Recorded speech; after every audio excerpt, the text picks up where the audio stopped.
Hi hello ನಮಸ್ಕಾರ. ಕರಾವಳಿ Malenadu vlogs and recipe ಚಾನೆಲಿಗೆ ಸ್ವಾಗತ.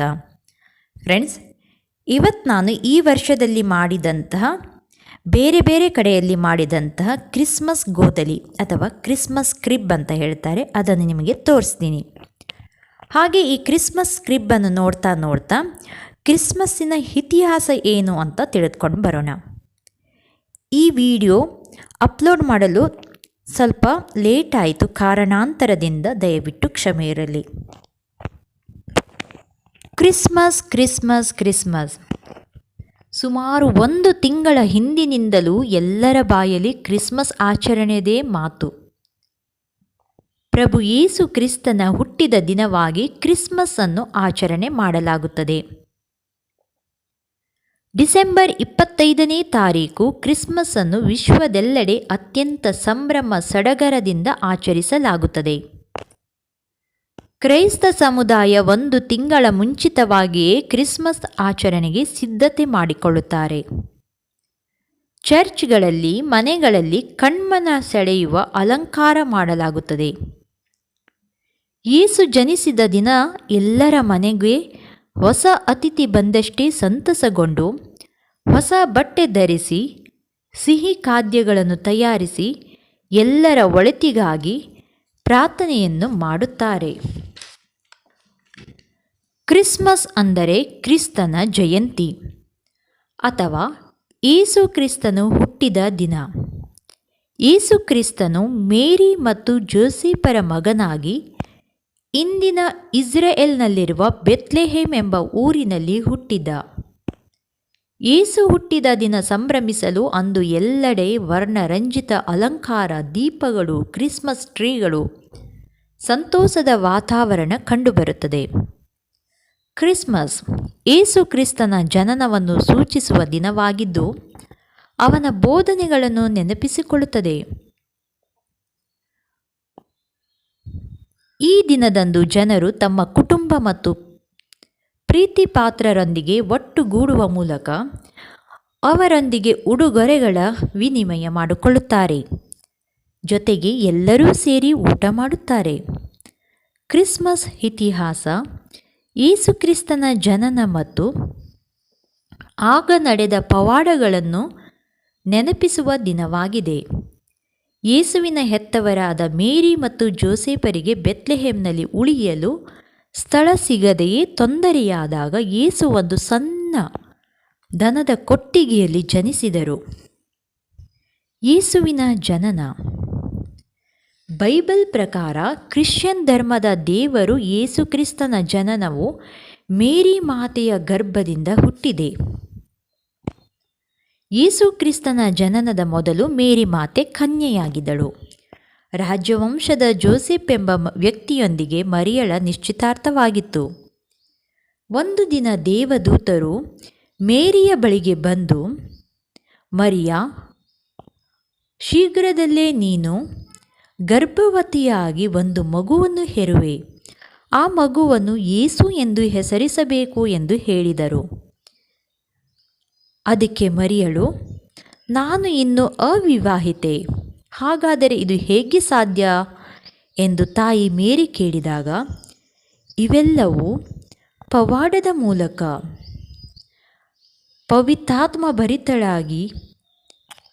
ಪವಿತ್ರಾತ್ಮನಿಂದ ಸಂಭವಿಸುತ್ತದೆ ಎಂದು ದೇವತೆಗಳು ಹೇಳಿದರು. ಶೀಘ್ರದಲ್ಲೇ ಮಾತೆ ಮೇರಿ ಮತ್ತು ಜೋಸೆಫ್ ಅವರ ಮದುವೆಯಾಯಿತು. ಅನಂತರ ಇಬ್ಬರು ಜುಡಿಯಾ ಪ್ರಾಂತ್ಯದ ಬೆತ್ಲೆಹೇಮ್ ಎಂಬ ಸ್ಥಳದಲ್ಲಿ ವಾಸಿಸಲು ಪ್ರಾರಂಭಿಸಿದರು. ಪವಿತ್ರಾತ್ಮಭರಿತದಿಂದ ಮರಿಯಳು ಗರ್ಭಧರಿಸಿ ಒಂದು ದಿನ ರಾತ್ರಿ ದನದ ಕೊಟ್ಟಿಗೆಯಲ್ಲಿ ಮರಿಯಳು ಮಗುವಿಗೆ ಜನ್ಮವಿತ್ತಳು. ಈ ದಿನದಂದು ನಕ್ಷತ್ರ ತುಂಬ ಪ್ರಕಾಶಮಾನವಾಗಿ ಹೊಳೆಯುತ್ತಿತ್ತು. ರೋಮ್ನ ಆಳ್ವಿಕೆಯಿಂದ ತಪ್ಪಿಸಿಕೊಳ್ಳಲು ತಮ್ಮ ಮೆಸ್ಸಿಯನು ಜನ್ಮ ಪಡೆದಿದ್ದಾನೆ ಎಂದು ಜನರು ಭಾವಿಸಿದರು. ಯೇಸು ಕ್ರಿಸ್ತನ ಜನ್ಮದಿನದ ಪ್ರಯುಕ್ತ ಕ್ರಿಸ್ಮಸ್ ಆಚರಿಸಲಾಗುತ್ತದೆ. 4ನೇ ಶತಮಾನದ ಮಧ್ಯಭಾಗದಲ್ಲಿ ಪಾಶ್ಚಿಮಾತ್ಯ ದೇಶಗಳು ಡಿಸೆಂಬರ್ 25ರಂದು ಕ್ರಿಸ್ಮಸ್ ದಿನವನ್ನು ಆಚರಿಸಲು ಆರಂಭಿಸಿದವು ಎಂದು ಹೇಳಲಾಗುತ್ತದೆ. ಪೋಪ್ ಜೂಲಿಯಸ್ ಯೇಸುಕ್ರಿಸ್ತನ ಜನ್ಮದಿನವನ್ನು ಡಿಸೆಂಬರ್ 25ರಂದು ಆಚರಿಸಬೇಕೆಂದು ಅಧಿಕೃತವಾಗಿ ಘೋಷಿಸಿದರು. ಅಂದಿನಿಂದ ಪಾಶ್ಚಿಮಾತ್ಯ ದೇಶದಲ್ಲಿ ಕ್ರಿಸ್ಮಸ್ ಅನ್ನು ರಜಾದಿನವಾಗಿ ಆಚರಿಸಲಾಗುತ್ತದೆ. ಕ್ರಿಸ್ಮಸ್ ದಿನ ಸಮೀಪಿಸುತ್ತಿದೆ ಎನ್ನುವಾಗಲೇ ಎಲ್ಲ ಕ್ರಿಶ್ಚಿಯನ್ ಮನೆ ಮುಂದೆ ಕಾಣಿಸಿಕೊಳ್ಳುವ ಕ್ರಿಸ್ಮಸ್ ಸ್ಟಾರ್ ಪ್ರಮುಖ ಆಕರ್ಷಣೆ. ಕತ್ತಲಲ್ಲಿ ಹೊಳೆಯುತ್ತಾ ಎಲ್ಲರ ಕಣ್ಸೆಳೆಯುತ್ತದೆ. ಆದರೆ ಇದು ಬರೀ ಕ್ರಿಸ್ಮಸ್ ಹಬ್ಬದ ಅಲಂಕಾರಕ್ಕಿರುವ ವಸ್ತುವಲ್ಲ. ಈ ಮಿನುಗು ನಕ್ಷತ್ರದ ಹಿಂದೆ ಅರ್ಥಪೂರ್ಣವಾದ ಕತೆ, ಸಂದೇಶ ಇದೆ. ಕತ್ತಲಿನಿಂದ ಬೆಳಕಿನೆಡೆಗೆ ಸಾಗುವ ಭರವಸೆಯೂ ಇದೆ. ಒಂದು ದಿನ ರಾತ್ರಿ ಇದ್ದಕ್ಕಿದ್ದಂತೆ ಬಾನಿನಲ್ಲಿ ಪ್ರಖರವಾದ ನಕ್ಷತ್ರವೊಂದು ಮಿನುಗುತ್ತಿತ್ತು. ಬೇರೆ ನಕ್ಷತ್ರಗಳಿಗಿಂತ 1000 ಪಟ್ಟು ಹೆಚ್ಚು ಮಿನುಗುತ್ತಿದ್ದ ಆ ನಕ್ಷತ್ರದ ಬೆಳಕು ಬೆಟ್ಟ ಗುಡ್ಡವನ್ನು ಆವರಿಸಿತು. ಬೆಟ್ಟದಲ್ಲಿ ಮಲಗಿದ್ದ ಕುರಿಗಾಹಿಗಳಿಗೆ ಆ ಬೆಳಕು ಅಚ್ಚರಿ ತಂದಿತು. ಇಷ್ಟು ಬೆಳಕು ನೀಡುವ ಈ ನಕ್ಷತ್ರ ಏನನ್ನು ಸೂಚಿಸುತ್ತದೆ ಎಂದು ಅರೆಕ್ಷಣ ದಿಗಿಲಾದರು. ಆದರೆ ಆ ಕ್ಷಣ ಪ್ರತ್ಯಕ್ಷಗೊಂಡ ದೇವತೆ, ಹೆದರಬೇಡಿ, ನಿಮಗೆ ಒಳಿತನ್ನು ಮಾಡುವ ಸಂಕೇತವಾಗಿಯೇ ಈ ನಕ್ಷತ್ರ ಕಾಣಿಸಿಕೊಂಡಿದೆ. ಮುಂದೆ ವಿಶ್ವದಲ್ಲಿ ಸಂತಸ, ನೆಮ್ಮದಿ ಮನೆ ಮಾಡಲಿದೆ. ಇದಕ್ಕೆ ಕಾರಣವಾಗುವ ದೇವಮಾನವನ ಜನನದ ಸಂಕೇತವೇ ಈ ನಕ್ಷತ್ರ. ಆತ ಇಡೀ ಜಗತ್ತಿಗೆ ಬೆಳಕು ನೀಡಲಿರುವನು ಎಂದು ಸಂದೇಶವನ್ನು ಕುರುಬರಿಗೆ ನೀಡಿದರು. ನಂತರ ಆ ಕುರಿಗಾಯಿಗಳು ಆ ಮಗುವನ್ನು ನೋಡಲು ನಿರ್ಧರಿಸಿ ಬೆಟ್ಟ ತೊರೆದು ಆ ನಕ್ಷತ್ರದ ಹಾದಿಯನ್ನೇ ಹಿಂಬಾಲಿಸಿ ನಡೆದರು. ಆ ನಕ್ಷತ್ರ ಅವರನ್ನು ಯೇಸು ಕ್ರಿಸ್ತ ಜನಿಸಿದ ಬೆತ್ಲೆಹೇಮಿಗೆ ಕರೆದುಕೊಂಡು ಹೋಯಿತು.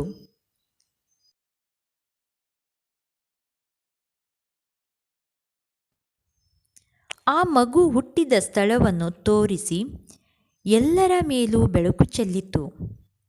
ಅಷ್ಟರಾಗಲೇ ಬೆಳಕು ಹರಿದು ನಕ್ಷತ್ರ ಮರೆಯಾಯಿತು. ಯೇಸು ಕ್ರಿಸ್ತನ ಜನನವನ್ನು ಸಂಕೇತಿಸುತ್ತಲೇ ಜಗತ್ತಿನಲ್ಲಿ ಬೆಳಕಿನ ಭರವಸೆಯನ್ನು ಈ ನಕ್ಷತ್ರವು ಪ್ರತಿನಿಧಿಸುತ್ತದೆ. ಹೊಸ ಭರವಸೆ, ಹೊಸ ಆಲೋಚನೆ, ಪ್ರಖರ ಭವಿಷ್ಯವನ್ನು ಈ ನಕ್ಷತ್ರ ಪ್ರತಿನಿಧಿಸುತ್ತದೆ. ನಿರೀಕ್ಷೆಯ ಸಂಕೇತವಾಗಿ ಕ್ರಿಸ್ಮಸ್ ನಕ್ಷತ್ರವನ್ನು ಹಬ್ಬದಲ್ಲಿ ಬಳಕೆ ಮಾಡಲಾಗುತ್ತದೆ. ಹಾಗೆ ಕ್ರಿಸ್ಮಸ್ ಹಬ್ಬದ ಸಮಯದಲ್ಲಿ ಸ್ಯಾಂಟಾಕ್ಲಾಸ್ ಪ್ರಮುಖ ಆಕರ್ಷಣೀಯವಾಗಿದೆ.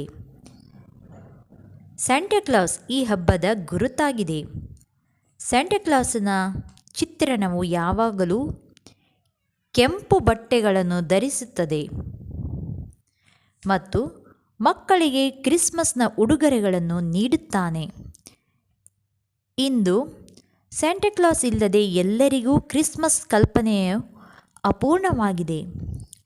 4ನೇ ಶತಮಾನದಲ್ಲಿ ಟರ್ಕಿಯ ಮೈರಾ ನಗರದ ಬಿಷಪ್ ಆಗಿದ್ದ ಸಂತ ನಿಕೋಲಸ್ ನಿಜವಾದ ಸ್ಯಾಂಟಾ ಎಂದು ಹಲವರು ನಂಬುತ್ತಾರೆ. ಸೇಂಟ್ ನಿಕೋಲಸ್ ಯಾವಾಗಲೂ ಬಡವರಿಗೆ ಉಡುಗೊರೆಯನ್ನು ನೀಡುತ್ತಿದ್ದರು.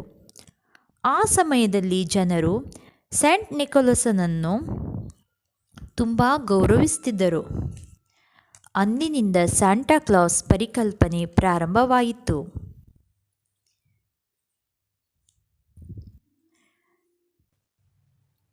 ಇಂದಿಗೂ ಕ್ರಿಸ್ಮಸ್ ಹಬ್ಬದ ಸಮಯದಲ್ಲಿ ಸ್ಯಾಂಟಾಕ್ಲಾಸ್ ಬರುತ್ತಾರೆ. ಮಕ್ಕಳಿಗೆ ಸ್ಯಾಂಟಾಕ್ಲಾಸ್ ಅಂದರೆ ತುಂಬಾ ಇಷ್ಟ. ಯಾಕಂದರೆ ಅವರು ಚಾಕ್ಲೇಟ್ ಕೊಡುತ್ತಾರೆ, ಗಿಫ್ಟ್ ಕೊಡುತ್ತಾರೆ ಅಂತ ಮಕ್ಕಳಿಗೆ ತುಂಬ ಇಷ್ಟ. ಹಾಗೂ ಸ್ಯಾಂಟಾಕ್ಲಾಸ್ ಕ್ರಿಸ್ಮಸ್ಸಿನ ಪ್ರಮುಖ ಆಕರ್ಷಣೆಯಾಗಿದೆ. ಕ್ರಿಸ್ಮಸ್ ಟ್ರೀ ನಿತ್ಯ ಹರಿದ್ವರ್ಣದ ಫರ್ ಮರವನ್ನು ಪ್ರತಿ ಕ್ರಿಸ್ಮಸ್ ಸಂದರ್ಭದಲ್ಲಿ ಅಲಂಕರಿಸಲಾಗುತ್ತದೆ. ಕ್ರಿಸ್ಮಸ್ ಟ್ರೀಯನ್ನು ಅಲಂಕರಿಸಲು ಪ್ರಾರಂಭಿಸಿದ ಮೊದಲ ವ್ಯಕ್ತಿ ಬೋನಿಫನ್ಸ್ ಟ್ಯೂಯೋ ಎಂಬ ಇಂಗ್ಲಿಷ್ ಮಿಷನರಿ. 10ನೇ ಶತಮಾನದ ಮಧ್ಯಭಾಗದಲ್ಲಿ ಇದನ್ನು ಮೊದಲು ಜರ್ಮನಿಯಲ್ಲಿ ಪರಿಚಯಿಸಲಾಯಿತು. ಹಬ್ಬದ ವೇಳೆ ಈ ಕ್ರಿಸ್ಮಸ್ ಟ್ರೀಯನ್ನು ಚಾಕ್ಲೇಟ್, ಗಿಫ್ಟ್ ಬಾಕ್ಸ್, ಬಣ್ಣದ ದೀಪಗಳ ಮೂಲಕ ಶೃಂಗಾರಗೊಳಿಸಲಾಗುತ್ತದೆ. ಕ್ರಿಸ್ಮಸ್ ಹಬ್ಬದ ಇನ್ನೊಂದು ಪ್ರಮುಖ ಆಕರ್ಷಣೆಯೇ ಈ ಕ್ರಿಸ್ಮಸ್ ಟ್ರೀ ಆಗಿದೆ. ಈವಾಗಲೂ ಎಲ್ಲರ ಮನೆ ಮುಂದೆ ಅಥವಾ ಗೋದಲಿ ಮುಂದೆ ಕ್ರಿಸ್ಮಸ್ ಟ್ರೀಯನ್ನು ವಿವಿಧ ಮರಗಳಿಂದ ಮಾಡುತ್ತಾರೆ ಹಾಗೂ ಮಾರುಕಟ್ಟೆಯಲ್ಲಿ ಈ ಕ್ರಿಸ್ಮಸ್ ಟ್ರೀ ಲಭ್ಯವಿದೆ. ಡಿಸೆಂಬರ್ ತಿಂಗಳು ಬಂತೆಂದರೆ ಸಾಕು, ಕ್ರಿಶ್ಚಿಯನ್ ಮನೆಗಳಲ್ಲಿ ಸಂಭ್ರಮವೋ ಸಂಭ್ರಮ. ಎಲ್ಲ ಮಕ್ಕಳು ದೊಡ್ಡವರು ಎಲ್ಲರೂ ಸೇರಿ ಚರ್ಚಿನಲ್ಲಿ ಹಾಗೂ ತಮ್ಮ ತಮ್ಮ ಮನೆ ಮುಂದೆ ಈ ಥರವಾದ ಗೋದಲಿಯನ್ನು ನಿರ್ಮಿಸಲು ಎಲ್ಲರೂ ಪಡುತ್ತಾರೆ. ಮನೆಯಲ್ಲಿ ಹೆಂಗಸರು ವಿವಿಧ ರೀತಿಯ ಸಿಹಿ ತಿಂಡಿಗಳನ್ನು, ಕೇಕ್ಗಳನ್ನು ತಯಾರಿಸುತ್ತಾರೆ. ಈ ಹಬ್ಬವು ಇಡೀ ಕುಟುಂಬದ ಒಗ್ಗಟ್ಟನ್ನು ಪ್ರತಿನಿಧಿಸುತ್ತದೆ.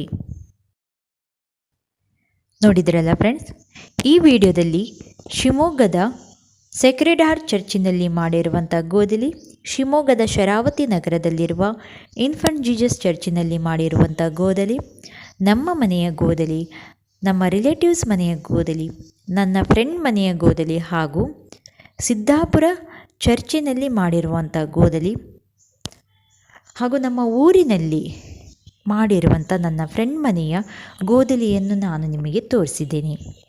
ಈ ವಿಡಿಯೋ ನಿಮಗೆ ಇಷ್ಟವಾಯಿತು ಅಂದ್ಕೊಳ್ತೀನಿ. ಇಷ್ಟವಾದರೆ ಲೈಕ್ ಮಾಡಿ, ಶೇರ್ ಮಾಡಿ ಹಾಗೂ ನನ್ನ ಚಾನಲಿಗೆ ಸಬ್ಸ್ಕ್ರೈಬ್ ಆಗಲು ಮರೆಯದಿರಿ. ನನ್ನ ಚಾನಲಲ್ಲಿ ಒಳ್ಳೊಳ್ಳೆಯ ವ್ಲಾಗ್ಸ್ಗಳು, ಟೂರಿಸಮ್ ಪ್ಲೇಸ್ಗಳು ಹಾಗೂ ತುಂಬ ಒಳ್ಳೆಯದಾದ ವೆಜ್, ನಾನ್ ವೆಜ್, ಸ್ವೀಟ್ಸ್ ಎಲ್ಲ ಥರದ ರೆಸಿಪಿಗಳನ್ನು ಅಪ್ಲೋಡ್ ಮಾಡ್ತಾ ಇರ್ತೀನಿ. ಇನ್ನೊಂದು ಹೊಸದಾದ ವಿಡಿಯೋದೊಂದಿಗೆ ಸಿಗುತ್ತೇನೆ. ಅಲ್ಲಿಯವರೆಗೂ bye bye, take care, thank you for watching.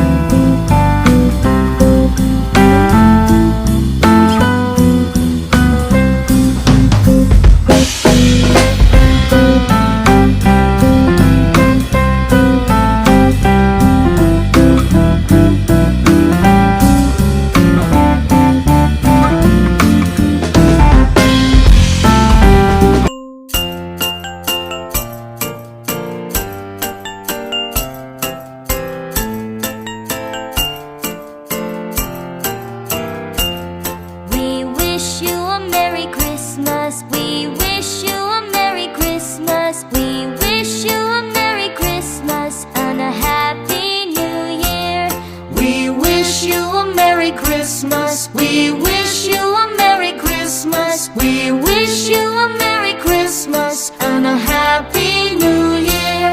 We wish you a Merry Christmas. We